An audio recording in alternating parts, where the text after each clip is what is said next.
Chers amis, la connaissance et du savoir, Germain Sewe, votre serviteur, bonjour. Ce n'est pas du jeu.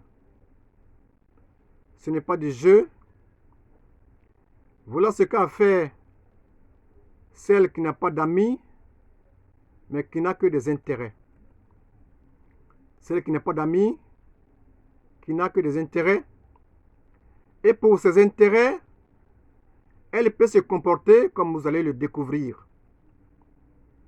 L'histoire se passe le 18 novembre 1892, le jour où le colonel Dode pille et incendie à Bomé.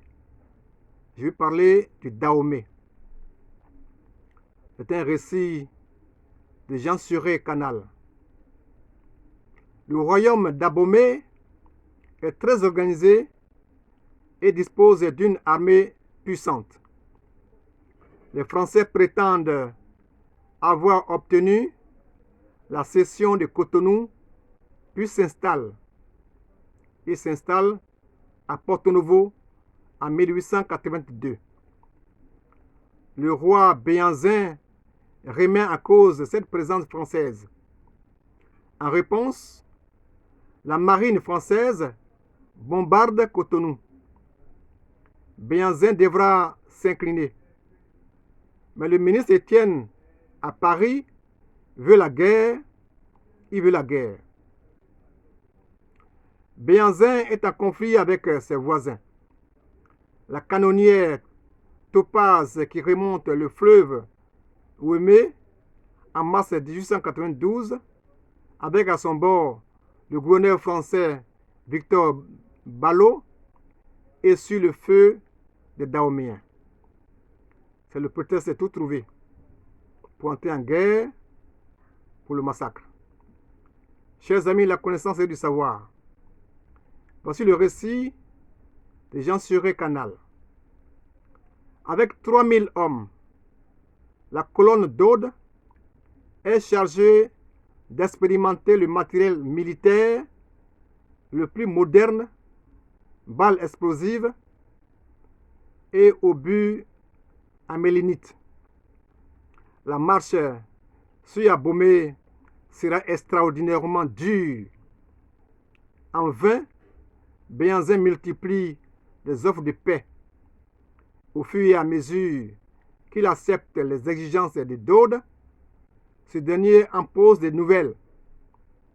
Ainsi, Béhanzin laisse en gage de bonne volonté la colonne d'Aude entrer à Cana et envoie même des bœufs pour son ravitaillement.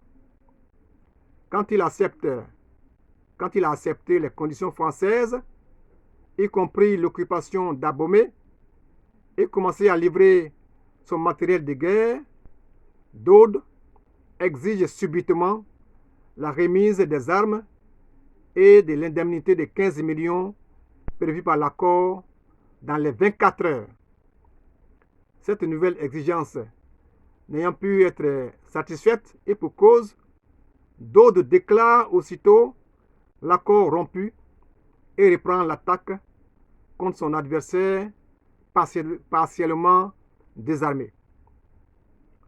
Enfin, Abomey, évacué par Béhanzin, est livré aux flammes et occupé.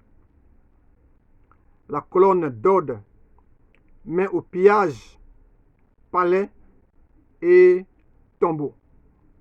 La colonne d'Aude met au pillage palais et tombeaux. Dode proclame la déchéance de Béhanzin. Béhanzin tiendra encore 2 ans dans la brousse. Trahi par son frère, il se livrera et sera exilé à la Martinique, puis en Algérie. Chers amis, la connaissance et du savoir, la France n'a pas d'amis, elle n'a que des intérêts. L'Afrique a compris, ce n'est pas du jeu. La France n'a pas d'amis, elle n'a que des intérêts. C'est pourquoi elle utilise les Africains comme la chair à canon.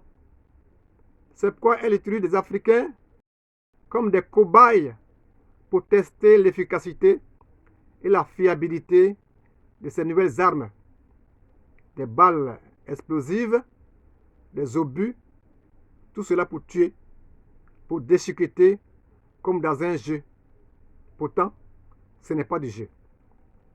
La France n'a pas d'amis, elle n'a que des intérêts.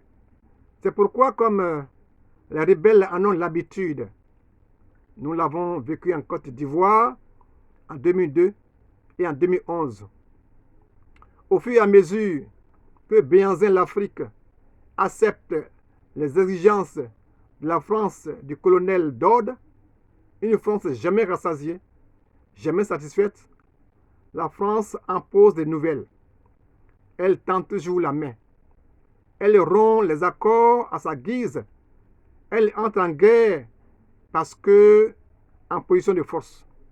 Elle n'hésite pas à piller les palais de nos dirigeants. Elle n'hésite pas à piller les palais de nos dirigeants. Et même les pauvres tombeaux. Piller, c'est dépouiller avec violence en s'emparant de ce que l'on trouve à son gré, en commettant des dégâts, dit le dictionnaire. France, que cherches-tu dans nos pauvres tombeaux à piller? Qu'y a-t-il à emporter? Les bijoux qui accompagnent nos valeureux ancêtres? Soldats pilleurs, pour une politique de pillage. Dégage, dégage, j'ai parlé, comme Assimi Goïta. Ce n'est pas du jeu, Dieu nous bénisse.